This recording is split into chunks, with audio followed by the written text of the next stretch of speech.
Jason Falls with Social Media Explorer and Social Media Explorer TV, and we are in the Manhattan offices of Ripple6, and we are joined today on SME TV by Sang Kim, who is the CEO of said Ripple6. Sang, welcome to the show. Hey, Jason, thank you.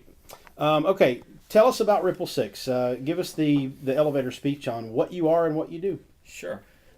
We are a white label social media platform. So what that means is we've built a community platform that marketers or publishers can then customize to create community on their sites, in a nutshell. We've been around for a few years.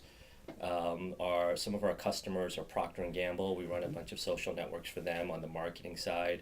On the publisher side, Meredith Corporation is a customer. We just launched a site called Mixing Bowl, which is a social network for recipe sharing. Gannett is a customer. We run all 80 Moms Like Me sites. So part of our basic business is the ability to build world-class social communities for our customers. We have a few things that we do that are unique. Good. So he's getting ahead of me. That was my next question. What separates you from the competition? Sure. So a couple of things. First is you got to make the community work, and our philosophy is throwing a bunch of tools and capabilities onto a website is not going to make a community. Right. So I think there's a couple of ways we try to make our customers successful. First is, we have a lot of we run over 100 social networks for our customers, so we have a lot of experience. We run our own called Mom Junction that we've been running for over 2 years. So it's really working with them to say, what are your business objectives? Because it's very different from a marketer versus a publisher. And we help with the information architecture and the design to make it work. Secondly is technology. We feel like you have to have some intelligent tools that can actually bind the community. So for instance, we have a technology called Smart Groups. And what Smart Groups is intended to do, just to use an analogy, is if you throw when a person visits a community and you throw them into a room full of 1,000 people and say, go at it, that's what a tools approach can often feel like. What Smart Groups does is when you register and you actually fill out a profile and you describe some of your interests, you will get an invitation. It's almost like a personal broker said, oh, this is what you're interested in. Let me introduce you to these folks, or here's a group here that's really interested in barbecue grilling, and you said that's your interest. So technologies like that we've developed really help a community work. We have another technology called Ask Answer. A lot of times what a person's trying to do when they come to a community for the first time is they're looking for information. If it's a gardening community, cooking community, car community.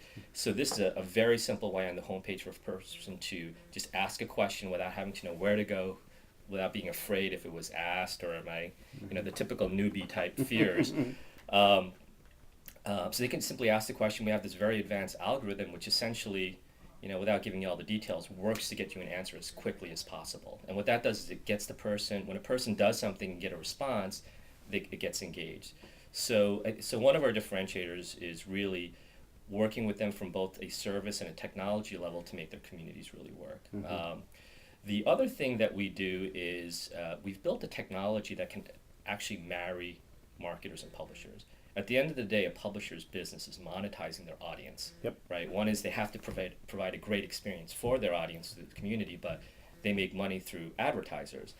And at the end of the day, the advertisers are trying to connect with the publishers, marketers. So we spend a lot of time, working with the big advertisers like P&G, that are the biggest in the world, is, what are their business goals and how do we take them beyond just putting banner ads on communities? Because, they could be effective done the right way, but there's a better way to engage in social networks. So we've built this technology called Cloud Communities.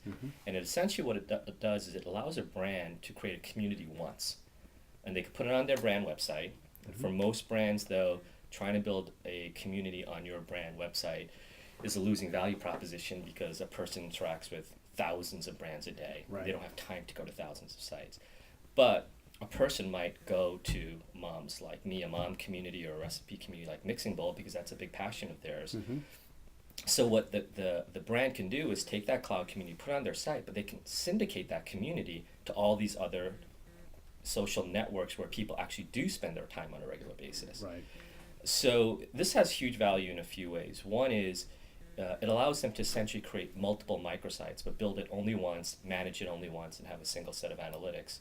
But what's truly unique about this is it's not just syndicating content, we're actually syndicating the entire community. Right. So what that means is if I'm a person who's in Cincy.momslikeme.com and I'm interacting with Dove, the Dove community, because I have a passion for that brand, and Jason, you're on Chicago.momslikeme.com, and you're in your native community. When we're in the Dove community, we can actually talk to each other. Very nice. So it's a way to syndicate the whole community. So it's a long-winded way of saying that we're really, helping, whether it's the market or publisher, build communities through our service and our technology, but we're creating some innovations that actually tie directly into the business model. Very cool. Now we don't have a whole lot of time left, but I did want to ask, because I just let him go and he goes crazy. But I did want to ask Sang. You mentioned earlier that that Gannett was one of your clients, but I do believe that Gannett recently acquired Ripple6. Did they not? Absolutely. We first engaged with them as a client in the beginning of 2008. Okay. Where we worked on the Moms Like Me and a couple of other projects. And then mid-year, we got into a discussion about a potential acquisition, and happy to say that we were officially acquired by Gannett in, I believe, November 14th. Very good. We are now a wholly owned subsidiary of Gannett, but we are able to operate independently. And for us, it's been a wonderful experience so far, because we get to maintain our own identity, our own business model. We're free to operate the way we need to survive. So all the elements of a startup, but we have the backing of a Fortune 500 company now. Very good. And how? Because I'm selfish and I live in a Gannett community, where the newspaper in Louisville is a Gannett property. How are there any plans for Ripple6 to have an effect on Gannett newspaper properties and their online tools? Right. Absolutely. I mean, I think the core reason for the acquisition was not to kind of shut Ripple6's business down and make it an internal tool, but to have us go and create value in the marketplace. But definitely a part of it was how can we take our technology and create value for Gannett as a publisher. So we are actively right now, as a matter of fact, I'm down there in a couple of days to talk through our plan of implementing Ripple6 across their the relevant digital properties like their newspaper properties. Very good. So we're very interested and excited about doing that. Excellent. Sang, hopefully we'll see you in in Louisville. Absolutely. Well, Sang, thanks so much for the time, and thanks for hosting us here. Well, thanks for coming, Jason. Very good. Sang Kim, CEO of Ripple6. Look them up on the old interwebs there in that search button up at the top of your thing. And thanks for coming by socialmediaexplorer.com. There's some relevant links down below the video. If you don't see them, you're on YouTube. Go to socialmediaexplorer.com and you'll see those links as well. So I'm Jason Falls. Thanks for coming by.